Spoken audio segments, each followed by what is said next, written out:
Hello दोस्तों, कैसे आप सभी। मैं उम्मीद करता हूँ कि आप लोग स्वस्थ होंगे, मस्त होंगे, बेहतरीन ढंग से अपनी पढ़ाई में व्यस्त होंगे।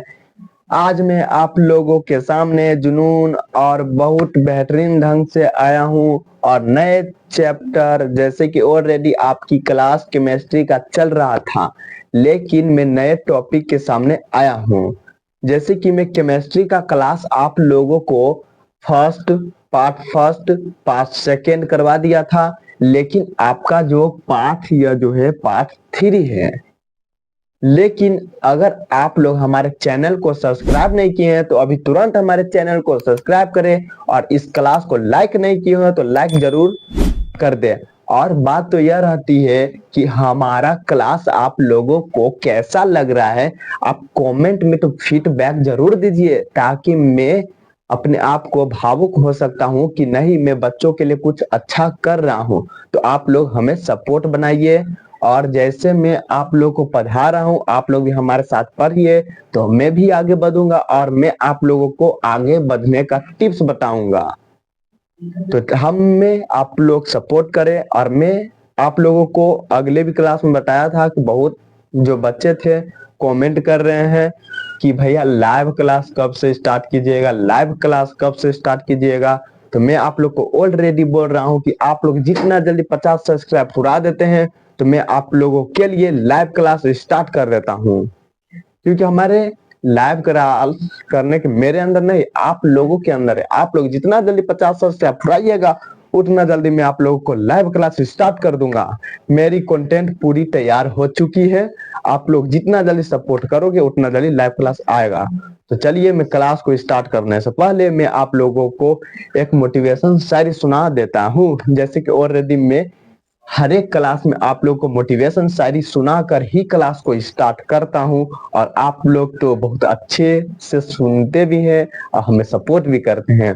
तो आज की यह मोटिवेशन शायरी डॉक्टर डॉक्टर अब्दुल जो कलाम लिखे थे, बहुत अच्छे, और हकीकत यह शायरी है, हकीकत यह शायरी है।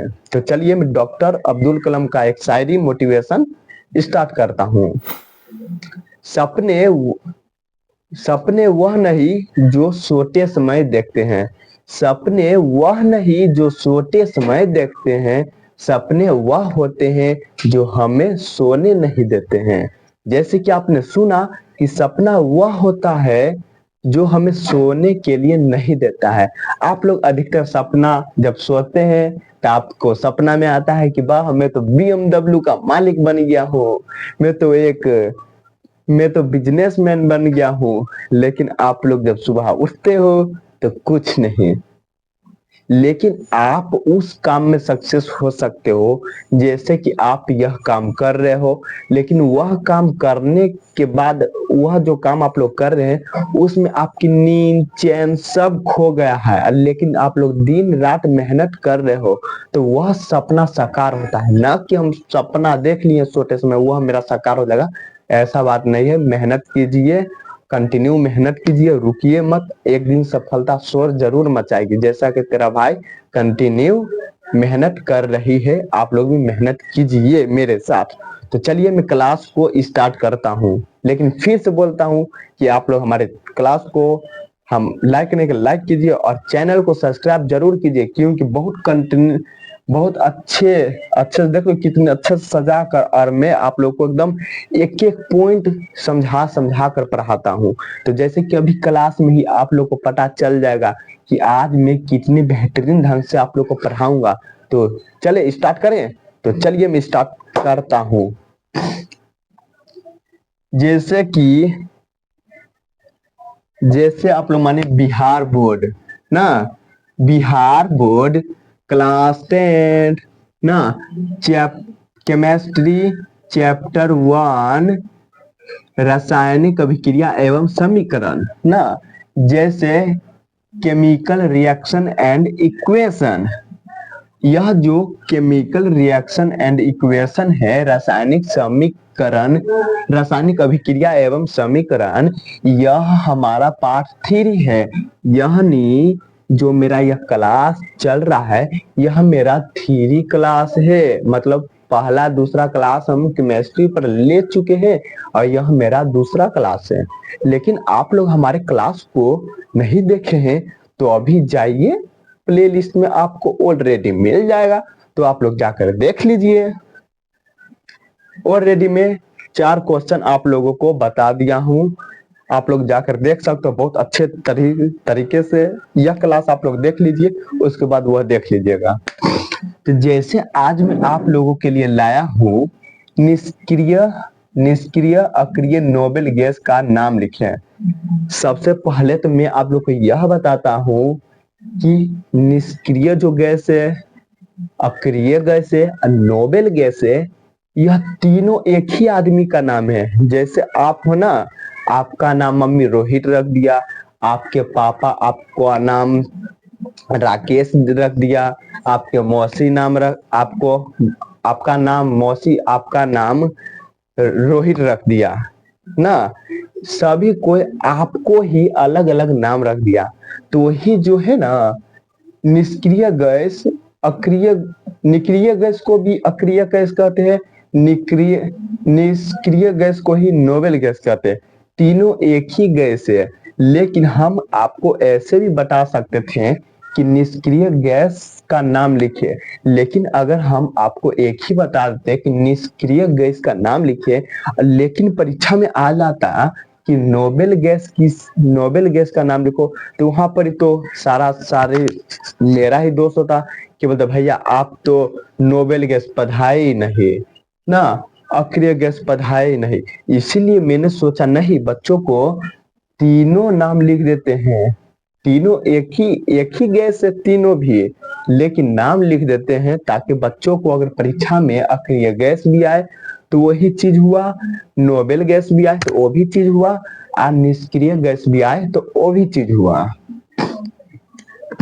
लेकिन निष्क्रिय गैस अक्रिय गैस नोबेल गैस का मतलब हुआ ना, ये सब ना ऐसा गैस है ना जो रासायनिक क्रिया में भाग नहीं लेता, किसी तत्व के साथ यह नए पदार्थ का निर्माण नहीं करता है। यानी जैसे हम लोग हाइड्रोजन प्लस ऑक्सीजन को मिलाते क्या जल का निर्माण करता है ना, लेकिन निष्क्रिय अक्रिय नोबेल गैस जो है ना, यह किसी भी पदार्थ के साथ, जैसे निष्क्रिय अक्रिय नोबेल गैस है, यह हीलियम है, ठीक है, यह जो है हीलियम He, नियोन Ne, ठीक, argon Ar, krypton Kr, xenon Xe, radon Rn। लेकिन जो यह सब जो गैस है ना, ये सब यह किसी भी तत्व के साथ हम लोग अगर रिएक्शन करवाएंगे, समीकरण करवाएंगे, तो कोई पदार्थ का निर्माण ही नहीं करता है। जैसे कि आप लोग ऑलरेडी देख सकते हो, जैसे निष्क्रिय गैस हुआ ना He, हीलियम, लेकिन वही हम ऑक्सीजन के साथ रिएक्शन करवाएं, यानी अभिक्रिया करवाएं, तो कोई अभिक्रिया नहीं हुआ ना। लेकिन वही देखिए Ne नियोन के साथ Cl2 को हम लोग रिएक्शन करवाएं तो कोई अभिक्रिया नहीं हुआ। वैसे ही Ar आर्गन को H2 हाइड्रोजन के साथ अभिक्रिया करवाएं तो कोई अभिक्रिया नहीं हुआ ना। जैसे कि देख लो अभिक्रिया नहीं हो रहा है, उसी तरह हम आपको बताएं निष्क्रिय गैस, अभिक्रिय गैस, नोबेल गैस ना, ये सब ऐसा गैस है ना जो कोई भी रासायनिक तत्व जो होते हैं, किसी के साथ अगर हम रिएक्शन करवाएं, अभिक्रिया करवाएं, तो वह नया पदार्थ का निर्माण नहीं करता है, उसका ही यहाँ पर ही दिया हुआ है। तो आप लोग लिख लोगे helium, neon, argon, krypton, xenon, radon, आप लोग लिख लोगे, समझ गए। लेकिन आप लोग समझिए, आप लोग बोले जैसे देखिए, जैसे यह H, जैसे यह आप लोग देख सकते हैं, जैसे यह H प्लस में O2, जैसे यह है ना, हाँ, जैसे इसको हम करवाएं तो H2O, H2O, यह जल का निर्माण हो गया। यह जल का निर्माण हो गया ना। लेकिन वही जब हम करवाते हैं उसमें तो नहीं होता है, नहीं होता है। तो वही बात हम आपको बताएं, ये सब के साथ अभिक्रिया नहीं होगा, लेकिन वही हम दूसरा तत्व लेते हैं तो दूसरा में हो जाता है। तो आप लोग समझ गए हैं। तो चलते हैं दूसरी क्वेश्चन पर। दूसरा क्वेश्चन बोला है, किस तत्व को चाकू से काटा जा सकता है। जो दूसरा क्वेश्चन है, किस तत्व को चाकू से काटा जा सकता है, यह ऑलरेडी आपको याद कर कर रखना पड़ेगा। यह समझाने वाला तरीका नहीं है, ऑलरेडी यह समझने वाला तरीका है। किस तत्व को चाकू से काटा जा सकता है, तो आप लोग याद रखिएगा, लिथियम Li को हम लोग चाकू से काट लग सकते हैं। जैसे यह सब जो है ना पनीर की तरह होता है, यह सब जो है ना, यह सब जो है तत्व, ये सब पनीर की तरह एकदम मुलायम होता है। चाकू से काटिएगा ना तो ये सब कट जाएगा। तो वही बोला है, किस तत्व को चाकू से काटा जा सकता है, तो आप लोग बोलेगा lithium sodium potassium. Lithium sodium potassium, जिसका पोटेशियम को के से सूचित किया जाता है, सोडियम को Na से सूचित किया जाता है, और लिथियम को Li से सूचित किया जा सकता है। तो चलते हैं 7 क्वेश्चन पर। कार्बन क्या है, कार्बन क्या है, तो कार्बन एक अधातु है ना।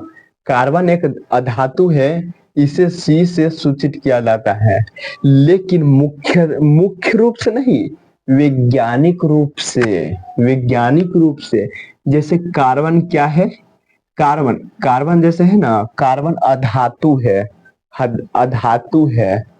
कार्बन नहीं, इसको सूचित किया जाता है। कार्बन एक अधातु है, इसे C से सूचित किया जाता है, इस ओरिजिनल C से सूचित किया जाता है, ठीक। इसको C से सूचित किया जाता है, तो आप लोग समझ गए।